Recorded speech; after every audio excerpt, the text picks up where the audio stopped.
Since the first settlement on the island of Mauritius, its development has throughout in history been impeded by the vagaries of nature.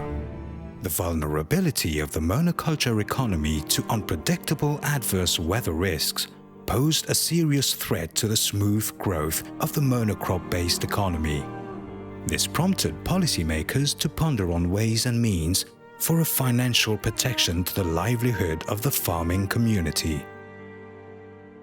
In 1944 and 1945, Mauritius was hit by 3 severe cyclones which brought heavy damages to the sugarcane and properties.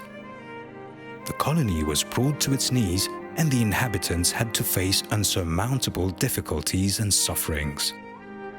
The colonial regime sought financial aid from the imperial government for rehabilitation of farms, estates, and servicing of debts.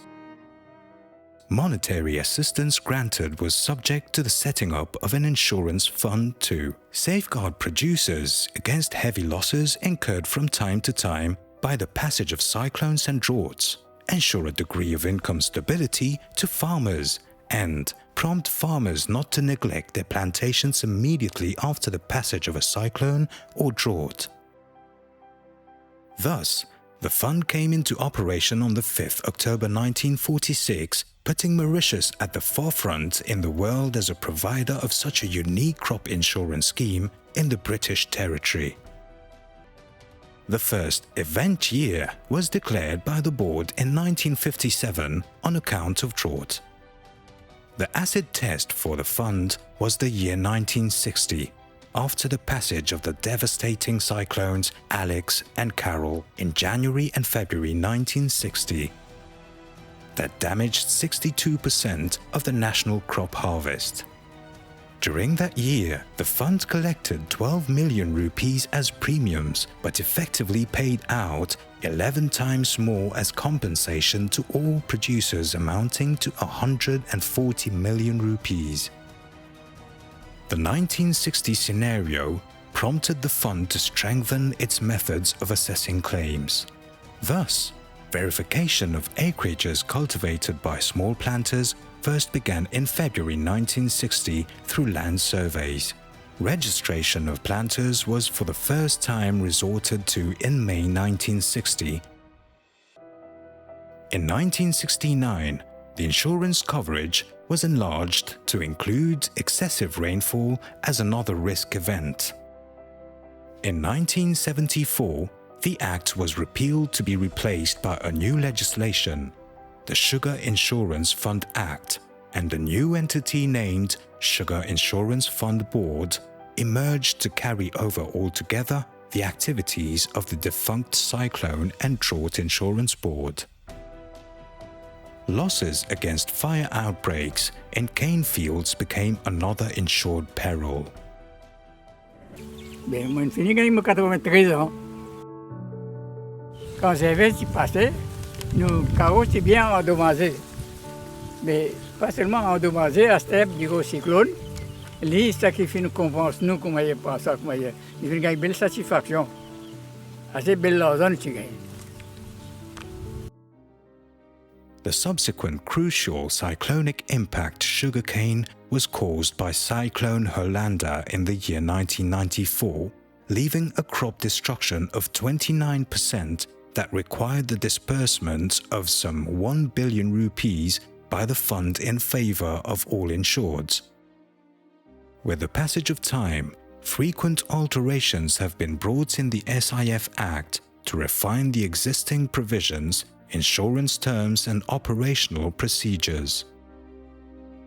These led to a gradual sophistication of the insurance cover in order to respond to the changing needs and expectations of the industry, as well as to continuously adapt to changes occurring in the international sugar market. Quand SIFB s'est créé, c'est un grand support et aide pour les planteurs en cas de catastrophe naturelle, par exemple un cyclone, pour la sécheresse et aussi en cas d'effet de carreau. The governing legislation was also considered to protect the fund against losses in production, arising from uninsured risk factors and fraudulent claims with a view to obtaining compensation. In 1999, crops encountered the most severe and prolonged drought in inhibited cane growth.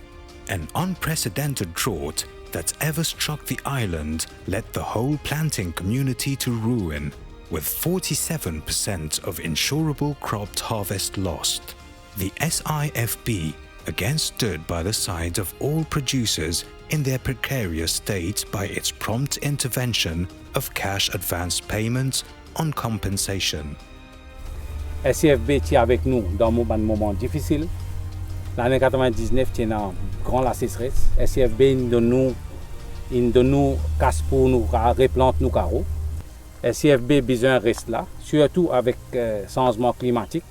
Nous pas connaît qui calamité plantaire capable faire face. The end of the ACP-EU Sugar Protocol in October 2009 resulted in drastic falls in sugar prices which negatively impact on producers' revenue. Since 2009, the industry entered into a phase of transition which was confronted with looming threats to the viability of the sugar sector. In the wake of the challenges facing the sugar sector, the board has granted discounts on the order of 10% in 2009, 70% in 2010, and 70% in 2011 on general premiums in favor of all insureds. Moreover, a one-off special assistance was paid from the fund's accumulated reserves to all insureds to the order of 1.3 billion rupees for both crops 2014 and 2015. Since 2009 till date, the SIFB has injected an aggregate of 3.07 billion rupees capital from its accumulated reserves as financial assistance to sustain the industry in times of upheavals. Et ce qui est important pour nous, les planteurs, nous croyons dans ce secteur. Et nous voulons continuer dans le secteur de la canne. La SIFB, c'est une assurance à laquelle nous contribuons tous. Et on expecte, dans les temps difficiles, comme nous avons vécu en 2014-2015, que l'assurance vienne en aide aux planteurs. The SIFB has now entered into its 70th year of existence.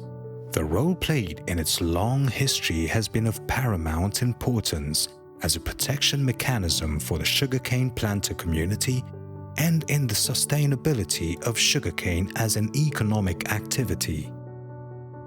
Post-2017 shall witness a new configuration of the world sugar market. Government aims to maintain the competitivity of sugar and its co-product derivatives as an economic activity, as well as preserve its ecological benefits to the country. To that effect, the SIFB is exploring ways and means by which it can assist in sustaining the planters' community and maintaining the financial viability of sugarcane activity. Avec la fin du protocole sucre, l'industrie sucrière se trouve aujourd'hui à la croisée des chemins. Jusqu'ici, il n'y avait pas la nécessité d'assurer les planteurs sur le facteur prix.